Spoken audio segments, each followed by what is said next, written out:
Start में mind होता है वो फ्रेश होता है तो वो प्रॉब्लम सॉल्व कर रहा होता है और आवर्स है, लेकिन 3 आवर्स के लिए कंसिस्टेंटली अपने माइंड को उसी एनर्जी से, अपने माइंड को उसी पोटेंशियल।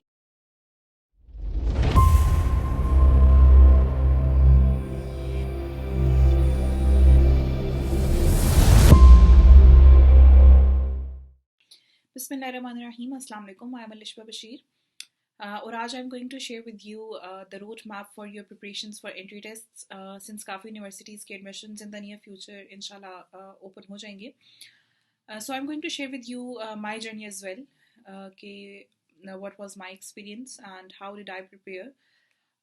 मेरी क्या अप्रोच थी when I were preparing for my entry tests और उस अप्रोच पे चल के मुझे मेरा सक्सेस रेट क्या रहा, मेरा फेलियर रेट क्या रहा.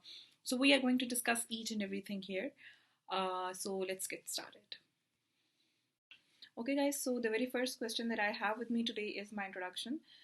मेरे FSC और मैट्रिक वगैरह के मार्क्स और उन मार्क्स की बेस पे मुझे कौन से स्कॉलरशिप्स मिले, और इसके अलावा एंट्री टेस्ट वगैरह में मेरे क्या मार्क्स रहे और उनकी बेस पे मुझे क्या स्कॉलरशिप्स मिले. So first of all a bit of my introduction. Matric में मेरे 1083 थे आउट ऑफ 1100 और FSC में मेरे 1037 या 36 थे I guess out of 1100. Scholarships की बात की जाए तो मेरी ऑलमोस्ट सारी स्कॉलस्टिक लाइफ ही स्कूल कॉलेज की स्कॉलरशिप्स पे गुजरी है, मेरिट स्कॉलरशिप्स पे. काफ़ी आपको स्कॉलरशिप्स ऑफर होते हैं, अगर आप के मार्क्स अच्छे आ जाएं तो काफ़ी जगहों से आपको स्कॉलरशिप्स मेरिट स्कॉलरशिप्स ऑफर हो जाते हैं. यूनिवर्सिटी में बाकी फ़ी पे करनी पड़ती है मुझे, बिकॉज यूनिवर्सिटी में आपको मेरिट स्कॉलरशिप्स ऑफर नहीं होते उस तरह, आपको नीड बेस्ड स्कॉलरशिप्स ऑफर होते हैं. तो वो काफ़ी हेल्पफुल होते हैं स्टूडेंट्स के लिए जो कि डिजर्विंग होते हैं या फाइनेंशियली जो स्ट्रगल कर रहे होते हैं, तो उनके लिए वो नीड बेस्ड स्कॉलरशिप्स काफ़ी हेल्पफुल होते हैं. एंट्री टेस्ट की बात की जाए तो एंट्री टेस्ट में मैं प्यास यूनिवर्सिटी में थर्ड मेरिट पोजीशन होल्डर थी मैं, और जो फाइनल लिस्ट सिलेक्ट हुई थी उसमें मेरी फर्स्ट पोजीशन थी. प्यास is basically Pakistan institute of engineering and applied sciences and it's in Islamabad. तो ये होगी प्यास की बात. अब अगर यूईटी की बात की जाए, मैंने बेसिकली 3 यूनिवर्सिटीज़ के एंट्री टेस्ट दिए थे, यूईटी, प्यास और नस्ट. नस्ट में मैंने NET 2 और NET 3 दिया था. यूईटी की बात की जाए तो यूईटी में मैं टॉप 25 में थी, जिसकी बेस पे मुझे स्टेप का स्कॉलरशिप मिला था. जो बच्चे पंजाब कॉलेज में पढ़ते हैं उन्हें आइडिया होगा कि स्टेप क्या है. स्टेप बेसिकली प्रोजेक्ट है पंजाब कॉलेज का जिसमें वो एंट्री टेस्ट वगैरह की प्रिपरेशन करवाते हैं.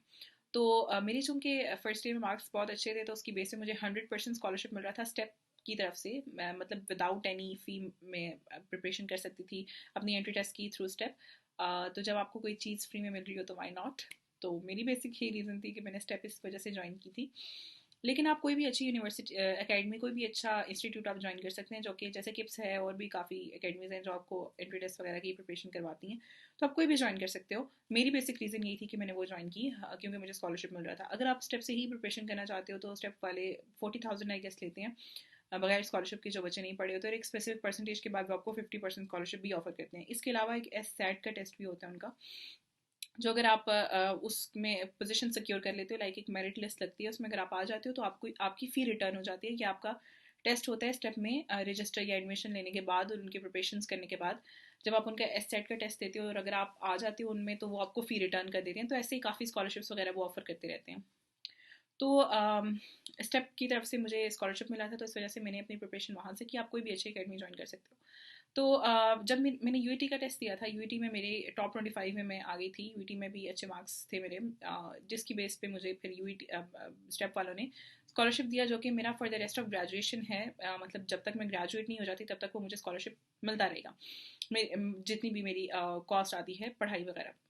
इसके अलावा मुझे अपने FSC के मार्क्स की बेस पे FPASC की तरफ से स्कॉलरशिप मिल रहा था, जो कि वो स्कॉलरशिप भी आपको मिलता रहता है. काफ़ी स्टूडेंट जो कि FPASC से ताल्लुक़ रखते हैं फेडरल बोर्ड से, उन्हें पता होगा कि एक स्कॉलरशिप ऑफर करते हैं. मैट्रिक में भी और FSC में भी टॉप मेरिट लिस्ट बनती है, टॉप 200 या टॉप 300 काफ़ी स्टूडेंट्स कवर हो जाते हैं. और वो भी for the rest of my education जो कि ग्रेजुएशन तक है, उसमें मुझे वो फेडरल बोर्ड की तरफ से मिलता रहेगा. So that's all about my scholarships. और इसके अलावा मेरे पास NET है. NET में मेरे NET 2 और 3 में मेरे एक ही, अच्छा मेरा फेलियर यहाँ पर आया था NET में. प्यास 3 यूनिवर्सिटीज़ के टेस्ट दिए थे, नस्ट का, प्यास का और यूईटी का. प्यास और यूईटी में बहुत आउटस्टैंडिंग रिजल्ट्स थे, एवरीथिंग वाज गुड. नेस्ट में NET 2 में और NET 3 में मैंने सेम मार्क्स सिक्योर किए थे। हालांकि NET 2 आपका FSC के दरमियान है, जब आपने FSC का आपने 100% सिलेबस कवर नहीं किया होता, अभी आप अपने फाइनल पेपर्स की तैयारी कर रहे होते हो, उस वक्त NET 2 होता है। NET 3 बेसिकली आपका होता है फाइनल के बाद, काफ़ी बाद। तो मेरे दोनों में सेम स्कोर आया था, तो क्यों आया था वो भी हम डिस्कस करते हैं, और यहाँ पर मेरा फेलियर क्यों आया। तो ये होगी डिस्कशन हमारी एंट्री टेस्ट वगैरह की, स्कॉलरशिप्स की। अब हम पेपर पैटर्न की बात करते हैं यूनिवर्सिटीज़ की एंट्री टेस्ट की। And we will be confined to PIEAS and NUST, but we will discuss UET as well अगर हमारे पास टाइम हुआ। प्यास इज बेसिकली, प्यास के एंट्री टेस्ट जो होता है वो इतना मुश्किल नहीं होता। अगर आप एक एवरेज स्टूडेंट हो तो तब भी अगर आप प्रिपरेशन करके आए हो तो पास कर लोगे। सेकेंडली, प्यास के सेक्शन टू सेक्शन भी वेरी करता है। जैसे अगर मैं बात करूँ मैथ्स का पोर्शन, और अगर कंप्यूटर साइंस या केमिस्ट्री के पोर्शन की बात करूँ, तो वो आसान होता है, वो डूएबल होता है। मतलब डूएबल होता है not only by a very brilliant student, बल्कि मैं कहूँगी कि ऐसा स्टूडेंट जो कि सिर्फ अपनी FSC की प्रिपरेशन की बेस पे आया हुआ है, वो भी उनका मैथ्स और कंप्यूटर या केमिस्ट्री जो भी आपका सब्जेक्ट है, या आपकी जो भी सब्जेक्ट्स थे FSC में, उनकी बेस पे वो FSC की प्रिपरेशन की बेस पे वो कर सकता है वो दो पोर्शन। अब बात की जाए फिजिक्स के पोर्शन की, तो फिजिक्स का पोर्शन सबसे ज़्यादा मुश्किल होता है प्यास के टेस्ट में, जो कि अगर आप मुझसे पूछें तो मुझे लगता है वो डूएबल भी नहीं होता। मेरे 30 MCQs में से कोई 15 सही हुए होंगे और 15 गलत, मतलब 50-50 रहा होगा। इतना मुश्किल होता है प्यास का फिजिक्स का पोर्शन। तो फिजिक्स के पोर्शन के लिए अगर आप प्यास का एंट्री टेस्ट देने जा रहे हैं तो अच्छे से तैयारी करके उस पर ज़्यादा फोकस रखिएगा, क्योंकि वो बहुत ज़्यादा मुश्किल होता है। बाकी ये होता है कि 30 MCQs आपके होते हैं मैथ्स के, 30 होते हैं फिजिक्स के, और 30 ही होते हैं आपके कंप्यूटर के। इंग्लिश का क्वेश्चन नहीं होता, 90 टोटल मार्क्स होते हैं, कोई नेगेटिव मार्किंग नहीं होती, द बेस्ट थिंग। और the best thing about PIEAS का test is calculators are allowed जो कि मुझे सबसे बुरी चीज़ लगती है, जो कि कई एंट्री टेस्ट में अलाउड नहीं होते, वो होते हैं कैलकुलेटर्स। UET में या आपके लिए नेस्ट वगैरह में आपके अलाउड नहीं होते। सेकेंडली, UET में आपकी नेगेटिव मार्किंग होती है, जो कि आपके प्यास के टेस्ट में नहीं होती। फाइनल मार्क्स आपको नहीं पता चलते, आपका एक परसेंटाइल बनता है और उसकी बेस पे आपकी मेरिट पोजीशन बनती है, जो कि आपके FSC मैट्रिक और अभी के जो आपके नंबर आते हैं एंट्री टेस्ट में ही मिला के आपके प्यास का एक परसेंटाइल बनता है, जिसकी बेस पे आपके कोई भी मेरिट पोजीशन जो कि आपकी फाइनल कैलकुलेट होती है, कोई फॉर्मूला लगाते हैं या व्हाट्सएवर, तो वो आपकी इस तरह कैलकुलेट होती है। सो नेगेटिव मार्किंग नहीं होती, कैलकुलेटर अलाउड होता है। मैथ्स और कंप्यूटर या केमिस्ट्री का पोर्शन ईजी होता है, फिजिक्स का पोर्शन बहुत मुश्किल होता है, डूएबल भी नहीं होता। So that's all about PIEAS का एंट्री टेस्ट। मुझे पर्सनली प्यास का एंट्री टेस्ट सब एंट्री टेस्ट से ईजी लगा था। टॉकिंग अबाउट नस का टेस्ट, तो नस का टेस्ट बहुत लंबा होता है, 200 MCQs का होता है एज कम्पेयर टू प्यास। प्यास में सिर्फ 90 MCQs हैं, सिर्फ 90 MCQs है, जो कि आपने 1.5 घंटे में करनी है। टाइम स्पेंड प्यास का ये। नस्ट की बात की जाए तो नस्ट में आपके 200 MCQs हैं, टाइम आपके पास 3 आवर्स है, लेकिन 3 आवर्स के लिए कंसिस्टेंटली अपने माइंड को उसी एनर्जी से, अपने माइंड को उसी पोटेंशियल के साथ यूज़ करना पॉसिबल नहीं होता। आपका माइंड 3 आवर्स मुझे लगता है कंसिस्टेंटली उस तरह प्रॉब्लम सॉल्विंग स्टेट में नहीं रह सकता जिस तरह के आपके एंट्री टेस्ट होते हैं। तो इस वजह से मुझे प्यास का या कह लें UET का भी एक तरह से एंट्री टेस्ट पसंद है, क्योंकि वो छोटे होते हैं। नस्ट का एंट्री टेस्ट बहुत बड़ा होता है, बहुत बड़ा, 200 MCQs का होता है। नेगेटिव मार्किंग इसमें भी नहीं होती। The best thing about NUST entry test is कि नेगेटिव मार्किंग नहीं होती नस्ट के एंट्री टेस्ट में भी, लेकिन कैलकुलेटर्स आपको अलाउड नहीं होते। नस्ट में 80 MCQs होते हैं आपके मैथ्स के, सबसे ज़्यादा पोर्शन आपका मैथ्स का होता है, और वो बहुत ज़्यादा हेक्टिक होता है, और वो सारे क्वेश्चंस कोई थ्योरेटिकल क्वेश्चन नहीं होता, ना ही कोई कॉन्सेप्चुअल उस तरह थ्योरी का कोई कॉन्सेप्ट होता है, बल्कि आपके वो सॉल्व करने वाले होते हैं। बेसिकली आपकी प्रॉब्लम सॉल्विंग वहाँ से, मैथ्स में आप कितने एक्सपर्ट हो या किस तरह, वो सारा सीन आपका आ जाता है नस्ट के मैथ्स के पोर्शन में। तो 80 MCQs आपको वो देते हैं मैथ्स के, और वो काफ़ी आपका टाइम गेन करते हैं। अब किस सीक्वेंस में जाना है, आपने पहले कौन सा क्वेश्चन अटेम्प्ट करना है, ये आप पे है। मेरी वैसे पर्सनल प्रेफरेंस थी कि मैं हमेशा मैथ्स का क्वेश्चन पहले करती थी, क्योंकि आपका जो स्टार्ट में माइंड होता है वो फ्रेश होता है, तो वो प्रॉब्लम सॉल्व कर रहा होता है, और मतलब वो एट कोई किसी ना किसी कंक्लूजन पे पहुंच के आपको प्रॉब्लम सॉल्व करवा देता है।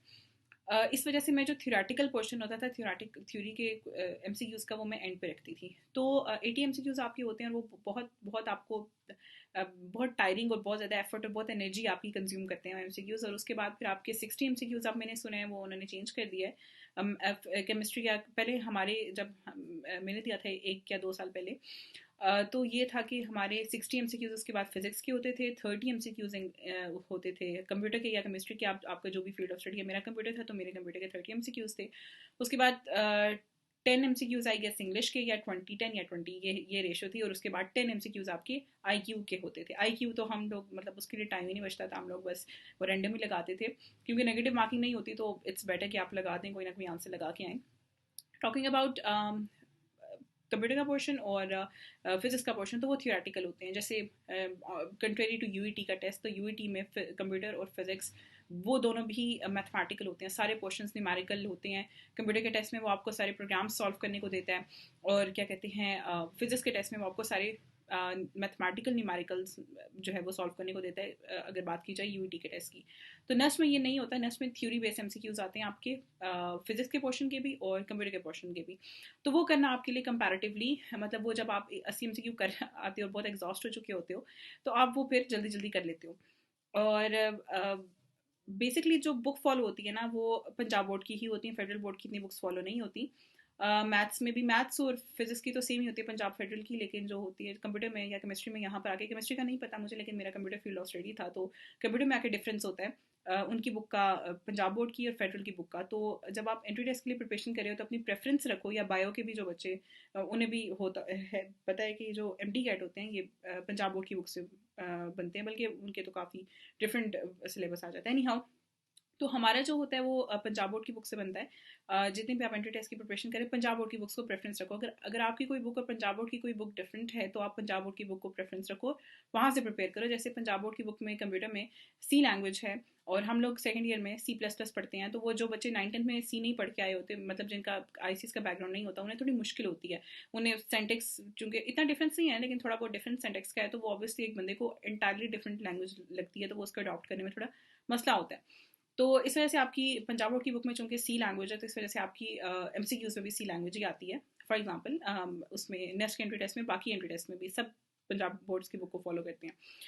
तो ये आपका नेस्ट का हो गया, और नेस्ट में फिर उसके बाद 20 MCQs आई गेस, 10 MCQs आपके इंग्लिश के होते हैं। इंग्लिश के आपके MCQs नेस्ट में सारे होते हैं, ग्रामेटिकल MCQs होते हैं, और एंड पे 10 MCQs आपके आ जाते हैं IQ के। तो ये नेस्ट का एंट्री टेस्ट हो गया। नेस्ट का एंट्री टेस्ट बहुत बड़ा होता है, थोड़ा एग्जॉस्ट कर देने वाला होता है, नेगेटिव मार्किंग नहीं होती, लेकिन कैलकुलेटर भी आपको अलाउड नहीं होता, और 3 घंटे का होता है, और उसके लिए आपको अपने माइंड को 3 घंटे के लिए कंसिस्टेंटली उस स्टेट में रखना पड़ता है। सो दैट्स ऑल अबाउट प्यास इन नस्ट। सेकेंडली ये कि आप उनके प्रैक्टिस MCQs जिस भी प्लेटफॉर्म से आप कर रहे हो, लाजमी अटेम्प्ट करो। Practice makes a man perfect, और जितनी प्रैक्टिस आपकी ज़्यादा होगी, आपकी इतनी अच्छी प्रिपरेशन होगी। कुछ स्टूडेंट्स की ये भी होती एक एक्सक्यूज़ होता है, वो कहते हैं कि ये जो हमें पढ़ाते हैं, कोई भी इंस्टीट्यूट जिस भी अकेडमी से पढ़ रहे हैं, प्रिपरेशन कर रहे हैं अपने एंट्री टेस्ट की, वो कहते हैं कि ये जो हमें पढ़ाते हैं वो तो एंट्री टेस्ट में आता नहीं है। तो फर्स्ट ऑफ ऑल, कोई भी यूनिवर्सिटी अपना पास्ट पेपर एक्सपोज नहीं करती। नस्ट वाले आपसे इवन के आपका, वो आपको खुद प्रोवाइड करते हैं रफ वर्क के लिए पेपर्स, और वो पेपर्स वो आपसे वहाँ पर वापस ले लेते हैं उस हॉल को लीव करने से पहले। और जब आप हॉल लीव करते हो, तो 200 MCQs में से आपको ज़्यादा से ज़्यादा कितने याद होंगे? आपको 2 याद होंगे, 3 या 10 याद होंगे, जो आप अपने टीचर्स को बताओगे।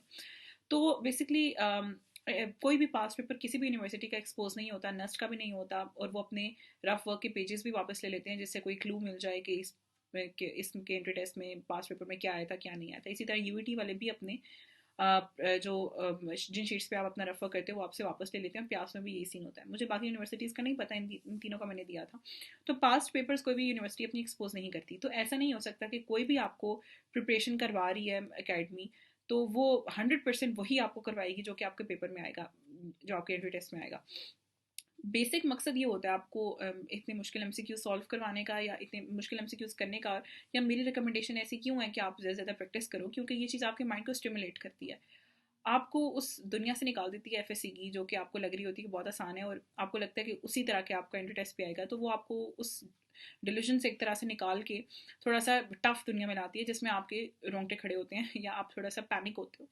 जैसे मैं बहुत पैनिक हुई थी कि जब मैंने ये प्रैक्टिस MCQs देखे थे अपने, जिस पे अकेडमी से मैं तैयारी करी थी, तो जब मैंने उनके प्रैक्टिस MCQs देखे थे, वो डूएबल नहीं थे मेरे लिए।